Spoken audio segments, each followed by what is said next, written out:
तो फ्रेंड्स तो एबे आमे जानिबा जे ओडिशा पुलिस रो सिलेक्शन प्रोसीजर कौन अछि जे ओडिशा पुलिस एबे तो जानिबो काफाकाफी आज 20 तारिख हो गला।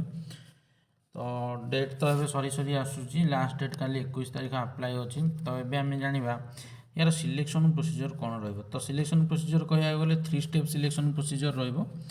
तो प्रथमे चॉइस आमे देखिबा ले अछि फास्ट जोटा हमर हला रिटिन। तो रिटिन जोटा रिटिन कहबो सेटा तार मार्क 100 मार्क रहइबो। 100 मार्क को गोटे मार्क गोटे क्वेश्चन को गोटे मार्क रहइबो ताने 100टा क्वेश्चन पड़िबो आ तुमको 2 घंटा समय दिया हबो। तो 2 घंटा समय रे 100टा क्वेश्चन करिया को पड़िबो। तो फास्ट से माने ई परीक्षा देला परे कट ऑफ डिसाइड हबो। से माने कट ऑफ डिसाइड करिवे जे केते पिला आगु जिवे कोन हबो। तो ये परीक्षा सरला पर आमर फिजिकल स्टैंडर्ड बा फिजिकल एफिशिएंसी टेस्ट जोड़ा कहते हैं हम जोटा क्वालिफाई इन नेचर तुम जानी से जोड़ा कह प्रिस्क्राइब्ड क्लास 10 बीसी। तो क्लास 10 बीसी रे कौन कौन फिजिकल स्टैंडर्ड टेस्ट अच्छी आम देखी ना प्रथम आस।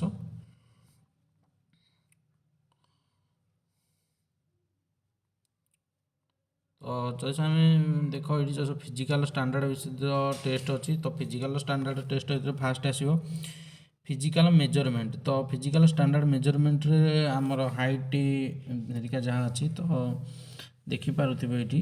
तो यूआर एससीबीसी एतिकी एससीबीसी वोमेन एतिकी मेन एतिकी वोमेन एतिकी। तो there shall be minimum 5 centimetre difference between तो छाती कंट्राक्शन एंड रिलैक्सेशन भितर 5 सेंटीमीटर डिफरेंस। तो ये कथा दिखाई तापर तो सेटा फिजिकल स्टैंडर्ड टेस्ट तुमको दिया तो हाइट 168 जदि तुम एससीबीसी कैटेगरी बिलंग्स करुच कि यूआर 168 सेंटीमीटर बॉयज मेन मानक ओएन 158 सेंटीमीटर सेमती एससी एसटी 163 और 153। तो फिजिकल एफिशिएंसी टेस्ट रे कौन हम। तो फिजिकल एफिशिएंसी टेस्ट रे भल भाव लिखिदी तुम मैंने भी भल भाव देखिपार। तो रनिंग 1.6 किलोमीटर अच्छी जोटा कि आमको 6 मिनट 30 सेकेंड कवर करने को अच्छी। तो ये आराम से हो पार सेमती वोमेन अच्छी 8 मिनट 30 सेकेंड। तार गोटे लंग जंप जोटा ब्रॉड जंप कहे 3.66 मीटर 3टा अटेम्प्ट मैंने 2.75 मीटर 3टा अटेम्प्ट। तो काफ़ी भल अच्छी यहाँ भी आराम से हो पार किसी असुविधा नहीं। या पर जहाँ हम से हम कौन जो मानकर ड्राइविंग टेस्ट थी जैसे लाइट गाड़ी थी 3 मार्क लगे से ड्राइविंग टेस्ट देवे आ हेवी थे 5 मार्क मिल। तो से ड्राइविंग टेस्ट देवे जो मैंने ना करते से मेडिकल हम आ। तो मेडिकल कौन कौन हुए जेनेराली जानी आगुरी जो मैंने जदि कौन कि डिफेन्स फिल्ड रे देते से भी जानी भल भाव मेडिकल फिल्ड रे कौन कौन हम से भल भी लिखिदे मेडिकल फिल्ड कौन कौन हम। नकनी माने आंठू को आंठू जोड़ा लगे सेटा नकनी पोजिशन तारे बो लेग लेग तो ठीक ठाक रहा दरकार बंका नुह फ्लाट फुट देखिए जो तुम पाद जो दीटा जोड़ला ये रोच कि नहीं। भारी कोच भेन देखिए स्क्विंट स्क्विंट माने टेरा जोटा कहती गोटे पेन आनी तुम आखि आगे रखिए चारिपट देखिए तुम डोला बुलूँ कि नहीं। तो विजन देखिए जेनेराली विजन 6/6 रहा दरकार 6/9 भी चलो काफ़ी जगह 6/9 भी निया हुए। तो कलर ब्लाइंडनेस तुम चेक कर। तो कलर ब्लाइंडनेस कहले कौन तो तुमको गोटे खाता दिज्व 25 26 पेज थो सो विभिन्न चित्र थी तुम से कलर कलर पे हाथ बुल। तो ये दिहब inability to flex the fingers properly. तो प्रॉपर्ली फ्लेक्स फिंगर होता फिंगर ट्रम्बल हो थरू न। तो ये नॉर्मल सब टेस्ट करा। तो मेन जोड़ा आमर है तो फास्ट मेन एथर कह अनुसार कौन एथर मेन कौन रिटिन। तो आम देखा रिटिन। तो रिटिन आमको कौन पढ़ा पड़ो कौन पढ़ले आम भल स्कोर कर। तो रिटिन विषय जाना फास्ट आसत देखा। तो ये भल भाव रिटिन। तो रिटिन विषय कहले से तो क्वेश्चन हम रिटिन साल भी comprise of Odia language English language. तो ओडिया लैंग्वेज जान ओडिया ग्रामर वगैरह पढ़ो तो बेसी किसी ना क्लास 9 क्लास 10 तार ओडिया ग्रामर जस पढ़ी थो तो तुम पूरा इजी होपर है। इंग्लिश लैंग्वेज इंग्लिश लैंग्वेज भी बेसी डीपली जावा दरकार नहीं नॉर्मल ग्रामर आ कि भोका पढ़ा पड़ो।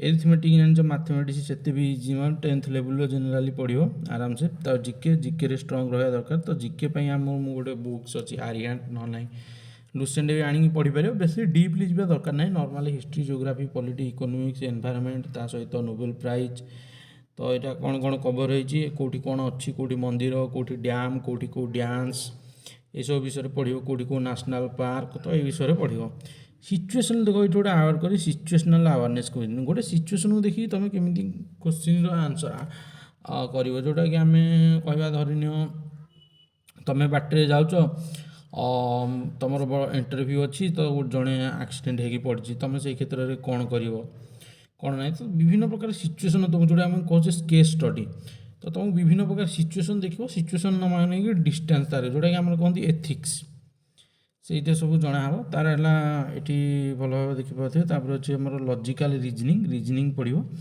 बेसिक कंप्यूटर नॉलेज तो ये तुम पढ़ा पड़ो तो रेडी हो जाओ सांग मैंने किसी ना तो सिलेक्शन प्रोसीजर है फास्ट रिटिन तापर फिजिकल मेजरमेंट टेस्ट तार फिजिकल एफिशिएंसी टेस्ट तापर मेडिकल टेस्ट तो रिटिन आमर है 100 मार्क्स रिटिन है आमर के 100 मार्क्स तापर 100 क्वेश्चन 100 मार्क्स 0.25 नेगेटिव मार्किंग अच्छी ये सहित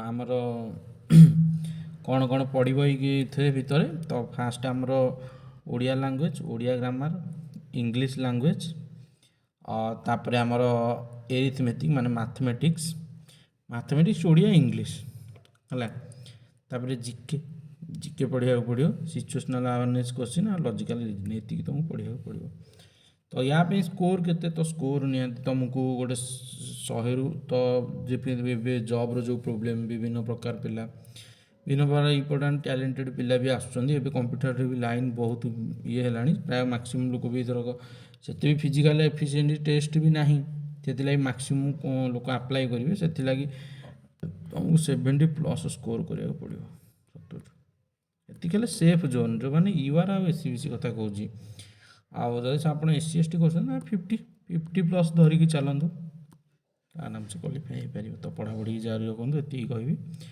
जय जगन्नाथ।